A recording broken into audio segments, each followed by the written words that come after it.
ప్రస్తుతం గచ్చిబౌలి పోలీస్ స్టేషన్లో ఉన్నాం. నిన్న ఎస్ఓటీ పోలీసుల దాడిలో ఏదైతే గాంజా దొరికింది సుమారుగా 20 మందిని వరకు అదుపులోకి తీసుకున్నారని తెలుస్తుంది. ప్రధానంగా దాంట్లో యువకులు యువతులు ఇద్దరు కూడా ఉన్నారు. దాంట్లో అసలు ఎవరిని పట్టుకున్నారు, ఈ గాంజా తీసుకున్నారు దాంట్లో అని కూడా పూర్తిగా అయితే తెలుస్తుంది. మనతో పాటు Gachibowli police station CI Anjaneyulu ఉన్నారు. నమస్తే సార్. అంటే సుమారుగా ఎంతమందిని అదుపులోకి తీసుకున్నారు? కేవలం గాంజా మాత్రమే దొరికిందా లేకపోతే ఇతర డ్రగ్ సబ్స్టెన్సెస్ ఏమైనా దొరికాయా?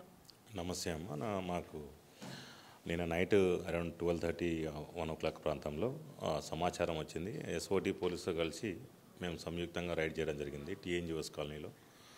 రైడ్ చేసిన తర్వాత ఒక సుమారు అపార్ట్మెంట్లో ఒక 12 మంది యువకులు 6 మంది యువతులని అదుపులో తీసుకోవడం జరిగింది. అక్కడ మాకు 40 గ్రాముల డ్రై గాంజా దొరికింది.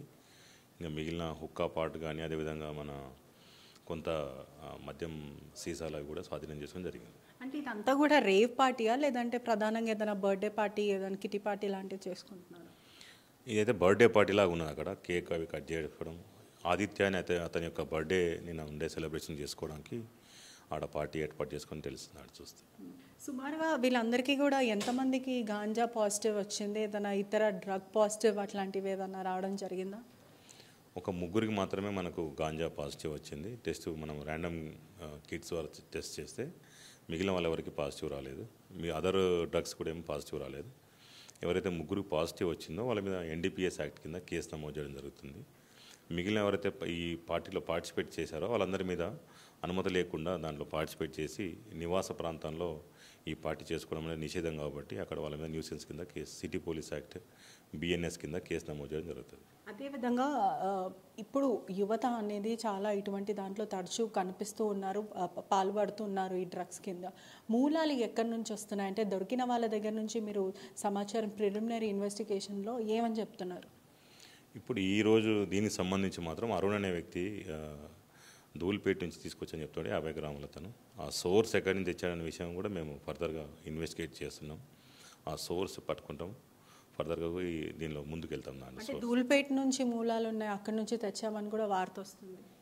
అవును, అతను అరుణ్ ధూల్పేటలో నేను కొనుగోలు చేసిన అని చెప్పేసి మాకు అతను వాంగ్మూలం ఇచ్చాడు. దాన్ని అనుసరించి ఆ ధూల్పేటలో అతనికి ఎవరు అమ్మినారు, ఎక్కడి నుంచి వచ్చిన విషయం కూడా మేము ఫర్దర్ ఇన్వెస్టిగేషన్లో ట్రేస్ చేస్తాం. హైదరాబాద్లో కూడా ఎప్పుడు గాంజా విషయం వస్తే ప్రధానంగా ధూల్పేట విషయం అందరికీ తెలిసిందే, అది ఒక్కటి పడతా ఉంటుంది, అంటే బయట ఈ విషయం పడుతుంటుంది. మరి ప్రధానంగా ధూల్పేట మీద ఏదైనా ప్రత్యేక నిఘా అనేది ఏర్పాటు చేశారా? అదే ఆల్రెడీ మా పై అధికారులు దాని విషయం చర్య తీసుకుంటున్నారు కదా కొంతకాలంగా. అన్ని ప్రాంతాలు ఎక్కడైతే మెయిన్ గంజా దొరుకుతుందో అదేవిధంగా డ్రగ్స్ ఉందో వాటి మీద ప్రత్యేక నిఘా పెట్టడం జరిగింది. వాటి మూలాలకు మేము వెళ్ళడం జరుగుతుంది. దొరికిన ప్రధానంగా 6 అమ్మాయిలో దాంట్లో ఆర్టిస్టులు కూడా ఉన్నారు, సినిమా రంగానికి చెందిన వాళ్ళని కూడా తెలుస్తుంది. అంటే దాంట్లో ఒక 2 మాత్రము జూనియర్ ఆర్టిస్ట్ అని చెప్పారు. వాళ్ళు సినిమా రంగంలో పనిచేస్తామని చెప్పారు.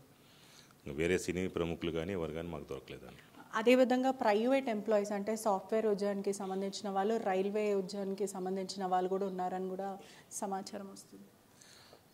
సాఫ్ట్వేర్ ఎంప్లాయీస్ ఏం కాదు, వాళ్ళు ప్రైవేట్ ప్రొఫెషన్లో ఉన్నారు. వాళ్ళు ఈ రైల్వే ఉద్యోగులు కూడా కాదు. వాళ్ళు రైల్వే సివిల్ కాంట్రాక్ట్ పనులు చేస్తారు. దాంట్లో ఒక 3 మాత్రం రైల్వే సివిల్ కాంట్రాక్ట్ పనులు చేస్తారని చెప్తున్నారు.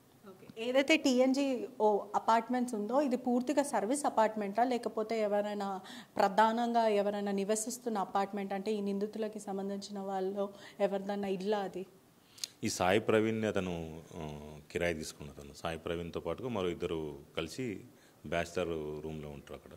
అది సర్వీస్ అపార్ట్మెంట్ కాదు, నార్మల్ నివాసం ఉండే అపార్ట్మెంట్ అది. అంటే వీళ్ళందరూ కూడా లోకలియన్స్ అయినా లేకపోతే ఎక్కడన్నా బయట దగ్గర వచ్చారా? Local, Hyderabad local. అందరు హైదరాబాద్ లోకలే, ఇక్కడనే ఉంటారు. అందరూ డిఫరెంట్ ప్రొఫెషన్స్ ఉన్నారు అందరూ. అంటే ఇప్పుడు ఎవరైతే ఉన్నారో వీళ్ళందరి మీద ఎటువంటి యాక్షన్ తీసుకుంటారంటే ఎన్డీపీఎస్ యాక్ట్ ఆల్రెడీ నమోదు చేశారు. అదేవిధంగా వీళ్ళతో పాటు కూర్చొని ఎటువంటి సమాచారం ఇవ్వకుండా, అంటే గాంజా చేస్తున్నారు అని తెలిసినప్పటికీ కూడా ఎటువంటి సమాచారం ఇవ్వని వాళ్ళపైన ఎటువంటి చర్యలు తీసుకుంటారంటే, యువత చాలా మటుకు ఇటువంటి తరచూ ఫ్రెండ్స్ కానీ కొలీగ్స్ కానీ గాంజా సేవిస్తూ ఉంటారు, కానీ ఎవరు కూడా చెప్పరు.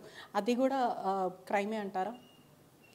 అంటే మాకు సమాచారం ఇవ్వాలి వాళ్ళు వాస్తవానికి. అందుకే అనుమతి లేదు కాబట్టి ఆ పార్టీకి అందరి మీద అనుమతి లేని చేసుకున్నందుకు వాళ్ళ మీద బిఎన్ఎస్ కింద అదేవిధంగా సిటీ పోలీస్ యాక్ట్ కింద కేసు నమోదు చేయడం జరుగుతుంది. అంటే చూసినట్టయితే ఎవరి ముగ్గురు నిందితులను అయితే పట్టుకున్నారు. సుమారుగా 20 మందిలో 6 మాత్రం అమ్మాయిలు, మిగతా 12 మంది యువకులు అయితే ఉన్నారు. దీంట్లో ప్రధానంగా ముగ్గురు ప్రవీణ్, అది సాయి ప్రవీణ్, వరుణ్, అదేవిధంగా ఈ తరుణ్, ఈ ముగ్గురు కూడా పోలీసులు అదుపులోకి తీసుకున్నారు. వీళ్ళకి ర్యాపిడ్ టెస్ట్ ద్వారా వీళ్ళకి గాంజా పాజిటివ్ వచ్చింది. ఏదైతే అపార్ట్మెంట్ ఉందో మూలాలు ఎక్కడి నుంచి వచ్చాయి, ఏదైతే ధూల్పేట నుంచి వచ్చాయని కూడా సమాచారం వస్తుంది. మూలాలు ఎక్కడి నుంచి వచ్చాయి, ఆ ధూల్పేటలో ఎవరు అమ్మారని పూర్తిగా కూడా వీళ్ళందరి దగ్గర నుంచి కూడా ఇన్వెస్టిగేషన్ చేస్తాము. అసలు ఎవరు ఎక్కడ అమ్ముతున్నారు, ధూల్పేటలో ఇంకెక్కడ ప్రధానంగా స్పాట్స్ ఎక్కడెక్కడ ఉన్నాయో అవన్నీ కూడా ఐడెంటిఫై చేస్తాము. ఖచ్చితంగా వీళ్ళందరి మీద కేసులు నమోదు చేస్తామంటూ పోలీసులు చెప్పడం అయితే జరిగింది. ఇదంతా కూడా గచ్చిబౌలి మరియు ఎస్ఓటి పోలీస్ ఆధ్వర్యంలో కూడా జరిగిందని కూడా తెలుస్తుంది. అసలైన తొలి వెలుగు. ఫాలో వాట్సాప్ @తొలి వెలుగు official.